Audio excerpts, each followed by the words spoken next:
បងប្អូនយើងមកធ្វើនំចំហុយល្ងឲ្យកូនយើងញ៉ាំអញ្ចឹងគឺនំល្ងនេះគឺយើងស្រួលធ្វើទេបងប្អូនអញ្ចឹងគឺដំបូងគឺយើងយកល្ងរបស់យើង2ខាំហើយនឹងស្ករយើងកន្លះខាំមកយើងដាក់ចូលទៅក្នុងម៉ាស៊ីន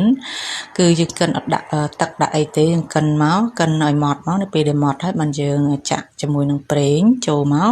យើងច្របល់វាឲ្យសព្វទៅហើយបានយើងយកម្សៅរបស់យើងគឺម្សៅមីយើងយក2ខាំដូចគ្នាបានយើងដាក់ជាមួយនឹងម្សៅឡើង1ស្លាបព្រា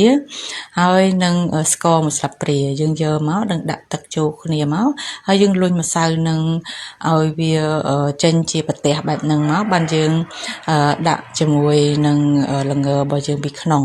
អញ្ចឹងយើងដាក់ល្ងយើងពីក្នុងហើយបានយើងលុញបន្ថែមទៀតលុញទៅលុញមកលុញតតែម្សៅរបស់យើងនឹងចេញជារាងបែបហ្នឹងបានយើងកាត់វាអញ្ចឹងគឺយើងលុញតម្សៅយើងអស់មកយើងលុញឲ្យអស់ម្សៅមកលុញទៅលុញមកហើយបន្តមកទៀតបានយើងមូរវាជាកង់ទៅយើងអាចកាត់វាជាដុំតូចមកល្មមដែលយើងចង់បានទៅហើយបានយើង